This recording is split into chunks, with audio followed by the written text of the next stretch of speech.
Kalau gagal sendiri ini sebenarnya lebih kami mengartikannya sebagai pelajaran gitu kan. Nah, sempat kita mengalami proses-proses seperti itu. Jadi di awal itu kami memang memutuskan membuat suatu produk yang itu merupakan adalah suatu solusi bagi masalah yang ada. Nah, tapi akhirnya solusi tersebut bukan solusi yang sebenarnya gitu maksudnya. Itu kayak semacam asumsinya kami sendiri gitu bahwa produk yang kami ciptakan ini adalah solusi dari masalah yang ada, tapi ternyata ketika kita sudah bangun produk itu, kemudian kita sudah launching produknya dan akhirnya kita melihat ternyata di pasar itu, di market memang kurang membutuhkan gitu. Buat Sobat Bisnis Hack yang baru menonton channel ini, bisa klik like, subscribe, dan nyalakan notifikasi yang di bawah untuk dapatkan informasi video terupdate seputar bisnis. Selamat Kaizen dan selamat datang di channel YouTube Bisnis Hack. Ya, nama saya Guritno Adi Saputro, tapi biasa dipanggil Abi di sini di kantor. Jadi saya sebagai CTO dan co-founder Privy ID. Apa gitu? Ya, kalau kita ngomongin Privy ID, singkatnya sebenarnya Privy ini adalah penyelenggara identitas dan tanda tangan digital yang sah dan mengikat secara hukum. Jadi secara singkat seperti itu. Tapi kalau biasa kita menilai identitas dan tanda tangan digital itu seperti apa, mungkin kalau kita lihat identitas digital itu orang mungkin menganggap itu seperti kayak login dengan Facebook, login dengan Twitter, login dengan Google misalnya, seperti itu.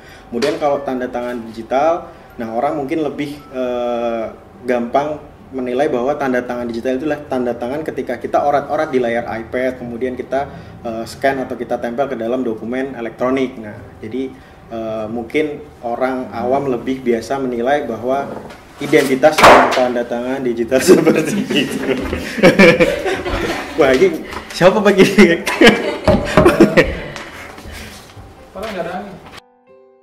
Nah, tapi sebenarnya identitas dan tanda tangan digital bukan seperti itu, Mas, gitu. Oke, sekarang balik lagi dulu lagi, Mas. Awal gimana sih awalnya sampai masih memutuskan untuk bikin Privy ID gitu? Ya, tentunya kalau kita membuat atau membangun suatu startup itu kan mungkin awalnya adalah dari ide dulu, Mas, ya kan. Ide, kemudian kita lihat ide ini apakah sebagai solusi gitu kan, solusi kita lihat lagi solusi dari masalah apa gitu kan. Nah, saya kebetulan membangun perusahaan ini bersama partner saya namanya Marshall Pribadi. Beliau adalah lulusan EVA UI gitu kan, yang emang sudah paham mengenai tentang identitas dan tanda tangan digital seperti itu. Sebenarnya undang-undang di Indonesia yang mengatur tentang tanda tangan elektronik itu sudah ada sejak tahun 2008 gitu kan, di pasal 12 ayat 1 kalau nggak salah.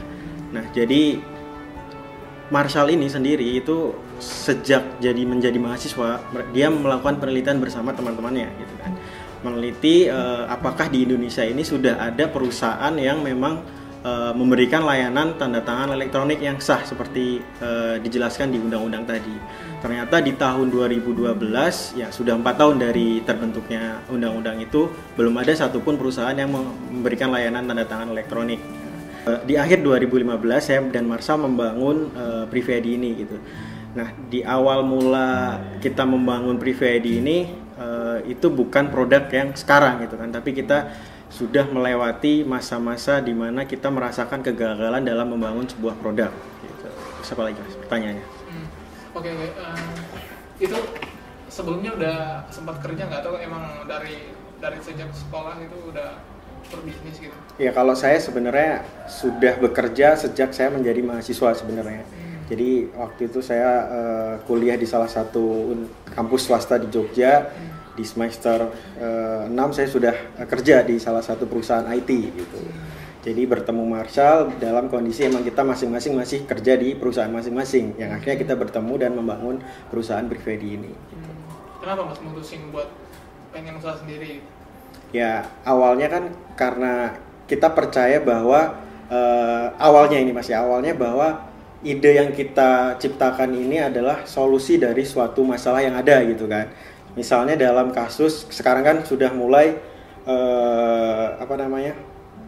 layanan-layanan atau institusi yang bergerak ke digital, contohnya Contohnya seperti perbankan, multifinance, kemudian sekarang yang lagi tren adalah perusahaan fintech gitu kan. Nah, dari contohnya sendiri, kalau perbankan kita lihat sekarang pembukaan rekening itu sudah mulai online gitu, jadi dilakukan tanpa harus datang ke cabang. Kemudian pembukaan kartu kredit, kemudian kalau untuk multifinance untuk kredit motor, tanda tangan dokumennya.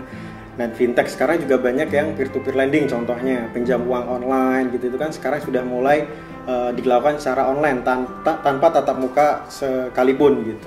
Kalau kita ngomongin keberhasilan dan kegagalan gitu kan suatu proses dalam kehidupan gitu kan Mas. Nah, kalau gagal sendiri ini sebenarnya lebih kami mengartikannya sebagai pelajaran gitu kan. Nah, sempat kita mengalami proses-proses seperti itu. Jadi di awal itu kami memang memutuskan membuat suatu produk yang itu merupakan adalah suatu solusi bagi masalah yang ada. Nah, tapi akhirnya solusi tersebut bukan solusi yang sebenarnya gitu maksudnya. Itu kayak semacam asumsinya kami sendiri gitu bahwa produk yang kami ciptakan ini adalah solusi dari masalah yang ada, tapi ternyata ketika kita sudah bangun produk itu, kemudian kita sudah launching produknya dan akhirnya kita melihat ternyata di pasar itu, di market memang kurang membutuhkan gitu. Jadi itu salah satu kegagalan dari proses Privy yang sebelumnya. Oke, jadi kalau di struktur organisasi sendiri itu kan semakin kita bertumbuh gitu kan artinya kita harus kayak merestruktur lagi organisasi kita gitu kan. Yang tadinya timnya kita kecil, kemudian tim kita bertambah menjadi besar. Nah, di situ kita harus kayak melihat ini posisi-posisi mana yang bisa dapat membantu saya sebagai CTO gitu. Kalau misalnya kan dulu waktu tim saya masih kecil itu kan saya langsung terjun ke tim-tim saya gitu kan yang menjadi developer. Tapi sekarang kondisinya adalah saya udah nggak bisa lagi nih misalnya ngurusin puluhan developer langsung ke saya gitu kan. Artinya memang saya butuh posisi-posisi yang bisa membantu saya di pekerjaan saya ini gitu. Contohnya di divisi IT sendiri itu di Privy kita bagi menjadi 3 departemen. Yang pertama software development-nya, yang kedua product development-nya, yang ketiga adalah infrastructure-nya gitu. Jadi secara tim sekarang sudah memiliki emang posisi-posisi yang bisa membantu saya sekarang gitu. Ada berapa ini sih departemen sih? Ada dari sebenarnya sekarang lagi ada di rubah lagi kan Mas, tapi sebenarnya secara garis besar ada dari operasional, ada dari IT, ada dari tim marketing, dan ada lagi tim bisnis gitu. Oke, dari 4 itu pasti kan masing-masing punya leadernya kan? Iya.